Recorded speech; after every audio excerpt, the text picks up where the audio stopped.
Hello, Uncle Jim here. Today I want to share with you how I'm a passive investor, what that entails.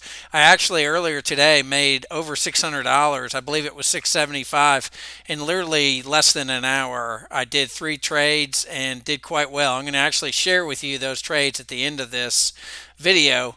And then I'm also going to talk about what makes a passive trader, what you need to do to be successful being a passive trader. So stay tuned. I think you're really going to enjoy what I have for you today.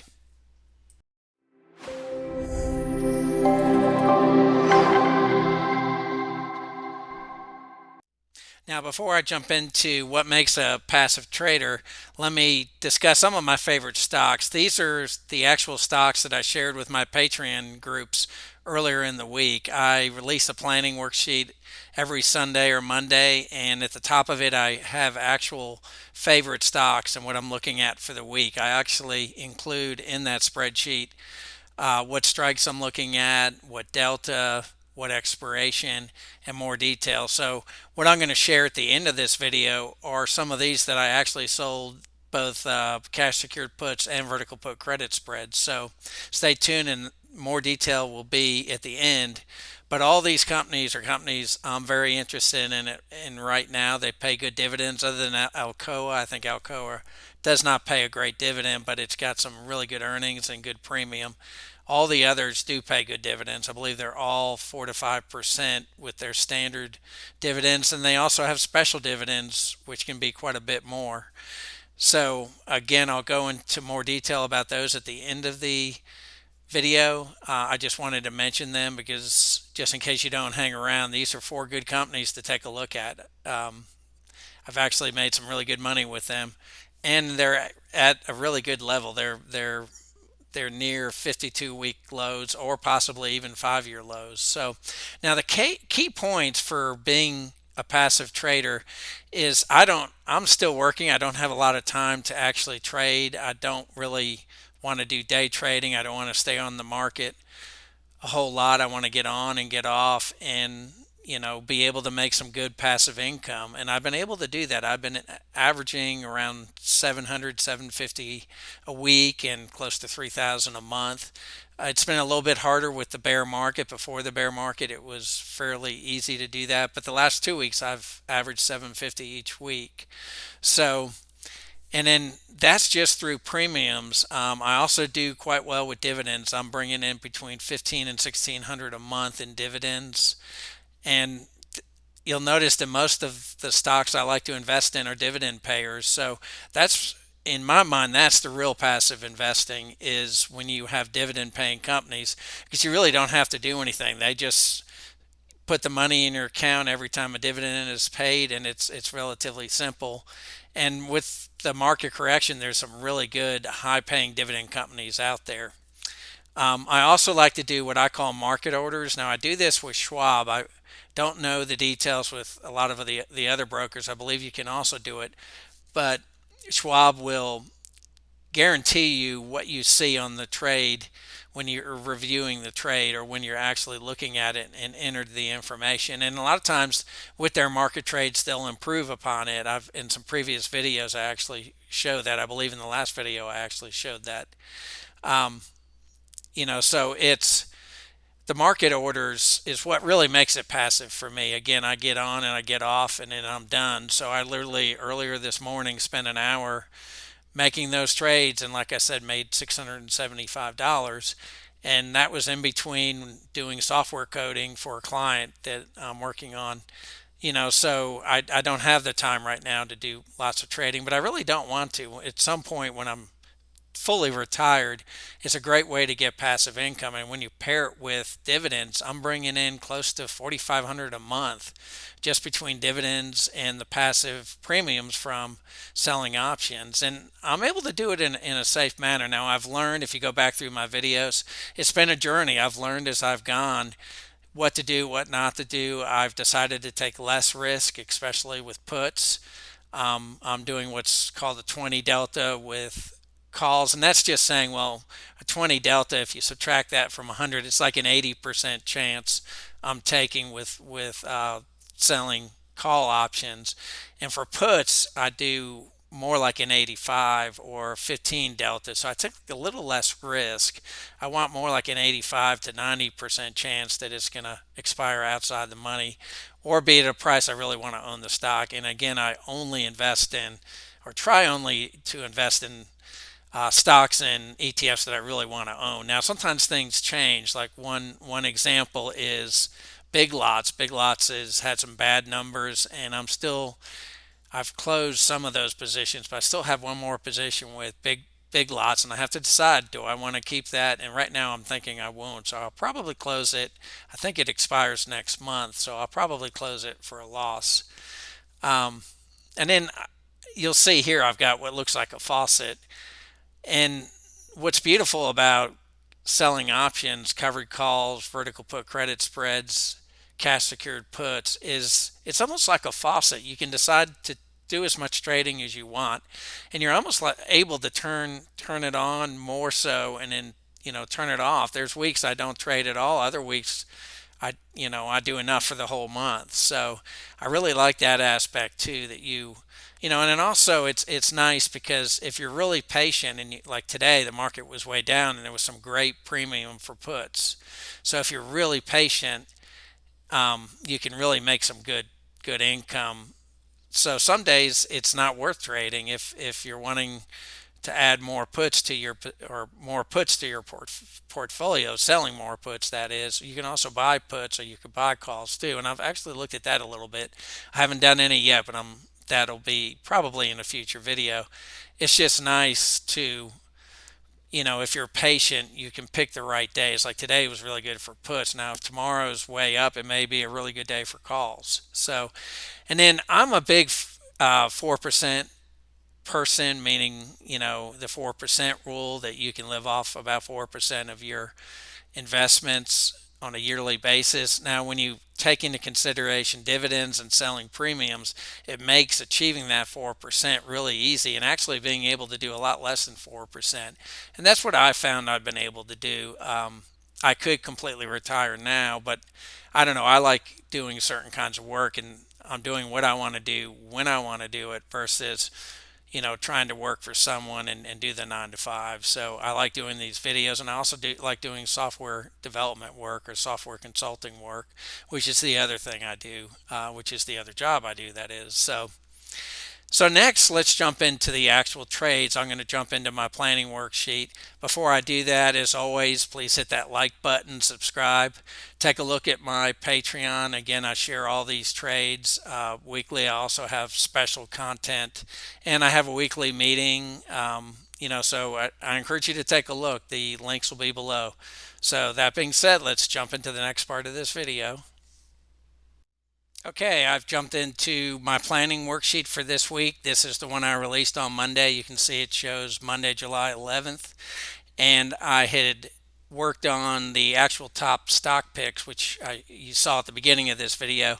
And you can see here I list each stock that I'm looking at. These are my favorites. These are companies I'm looking at. You'll notice down below when I get there that I've actually sold some puts in these. So I mentioned the current price, I mentioned what strike I'm looking at, what expiration, what the delta is, and what the estimated premium is. So this way it kind of gives me a step up when the week starts. So depending if the market opens, takes a dive, then I can make some trades right away and earn some good profits. Now all of these, again, except for Alcoa, I don't believe Alcoa pays a really good dividend. I think it's close to 1%. So, and I do think it's growing their dividend, but all these others, Devon Energy pays a good dividend. I believe it's over 5. I think Ali is 3.5 to 4%.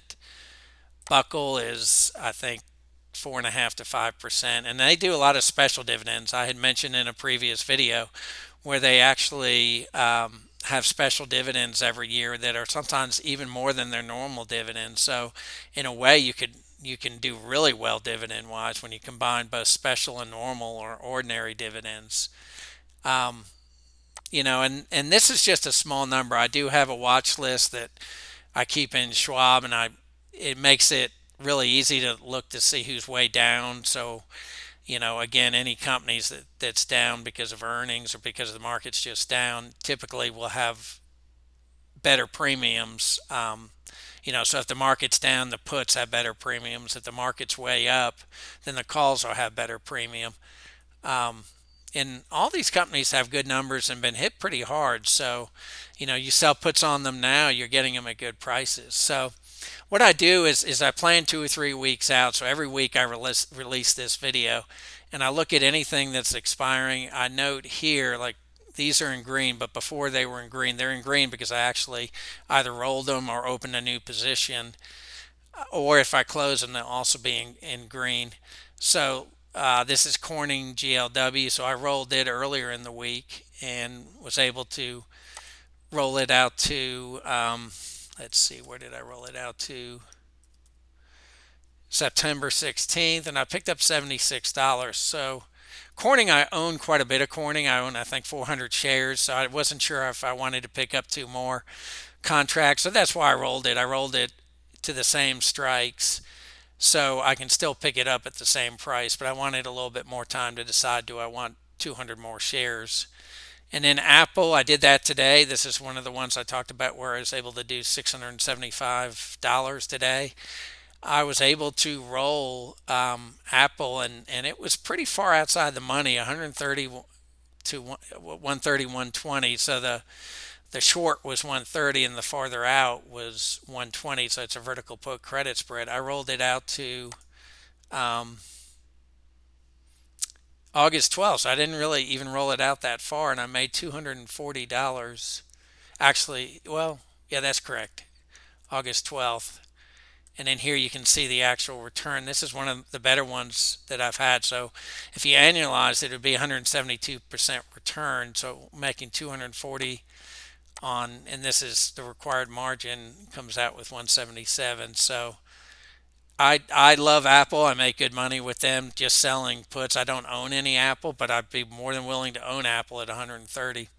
So I don't know that I need to talk a whole lot about Apple other than they're a great company, and I think they did have a bounce upwards. That's why I was kind of surprised I was able to get this much premium because I believe they're around 144, and I was able to roll to the same strike. So I rolled again.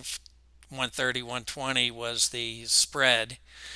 So quite a bit, pretty far outside the money, and I believe it was also a fairly good delta. I think it was like a 16 delta or something along those lines. Um, this is Franklin Resources. I did roll it. I pretty much just decided to move it out. I didn't make much on this one. I think I only made $5, but I wasn't sure what I wanted to do with Franklin Resources. So I picked up another $5 and just moved it out to October. I think it's going to bounce back, but it's also another good company, pays good dividends. They've been hit a little bit hard recently. I think most of the financials have. So I just rolled it. And so these three, you can see I did all three of these, and that's why they're green. Now I do have SDY, which is a cover call. It's my only cover call.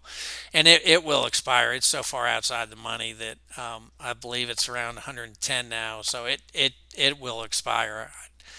And then when the market's way up at some point, I'll look at selling some more cover calls on SDY.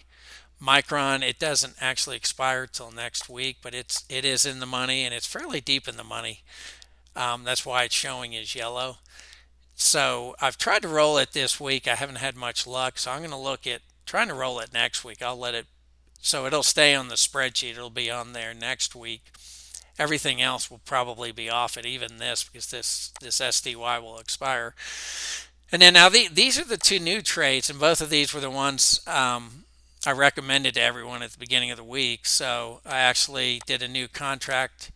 I sold a cash secured put at 33, and currently I believe Devon Energy is 44 or something. I believe around 44, and it let's see, yeah, I made 246 in premium. The required margin, that's again, since it's a cash secured put, it's a little bit higher. And what was the expiration? I did go a little farther out. It's 120.23. You can see that over here. And that an annualized return, and being that's about 6 months for that to expire, is around a 15% return. So again, with an energy company, it's not bad to be able to pick up that kind of a return. But my guess is it's going to go back up. It's near its almost like a 5 year low. It's and I believe it pays close to a 5% dividend. And it also has special dividends. So it I believe last year it had a special dividend that was fairly good special dividend. So and then Alcoa is the other one. And both of these, like I said, I did earlier today. Now the Devon DVN was only one contract, so I made 248. I think that was 248. Let's go back and look. Yeah, 246 was actually only one contract, and again, it was a cash secured put. Now this Alcoa is a vertical put credit spread, and it's 30-25. So the short was 30, and the farther out was 25. So only 500 was required for this trade for each contract. So I needed 1,000 in margin or cash to do it, and it also had a good delta, a 17 delta, so like an 83% chance it'll expire out of the money, and it expires on October 21st, and I was able to pick up $183, which was really good. It equates to an 83% yearly return when you take into account how many days, when you associate the number of days for the year and then do the calculation. So not bad, an 83% return. And I firmly believe that it will never get down to 30. It could, but I would really be surprised. It can happen. I mean, we've seen some stocks just get hammered. So if their earnings or something changes, it could go that low. But I'd be again more than willing to own it at $30. And then the delta even for DVN was even lower. It was 14.3. So, and then if we come over here, I actually, yeah, so there you can see the it was 752, but if we take out this, so if we move this over, you can see I did 675 on those trades, and I did these 4 trades. So today I rolled Apple, I rolled Franklin Resources, of course, only for $5, and then I did the 2 new trades, DVN as well as Alcoa. So those trades, I was able to do just those 3 trades to make $675. And then let's actually add this back, and I'll show you.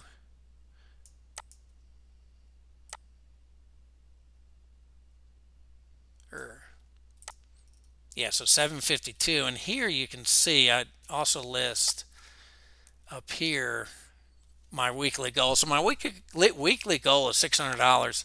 It used to be 750, but I'm still been able to do 750, and I did 750 this week as well as last week.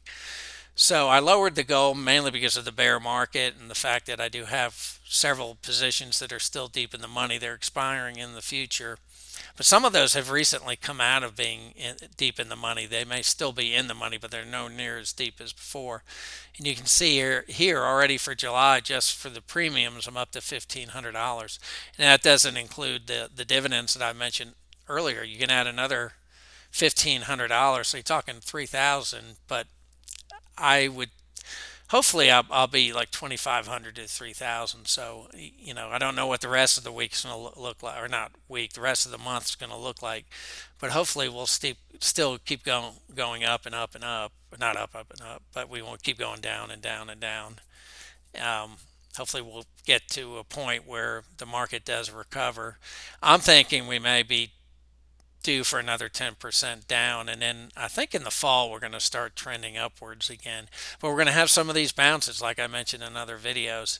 And with those, in the video last week I talked about covered calls, and that's where SDY will probably be another good covered call I can sell, or do another contract once this one closes, unless tomorrow goes way up and I'm able to roll that for some additional money. So that's it. This is what my planning worksheet looks like. it's worked out really well, So again, I go out 2 to 3 weeks. For this one, I went out through the end of next week. For the one next week, I'll probably go to the end of July and show any positions I have that will be expiring and come up with a plan on how I want to deal with them. This has been a life changer for me. So again, I provide this to all my patrons. I release it early in the week, usually either on Sunday or Monday morning. So that's about it. I hope you enjoyed this. I hope things are going okay. You're not being hit too hard by this bear market. And as always, have a wonderful day. Thanks for joining me.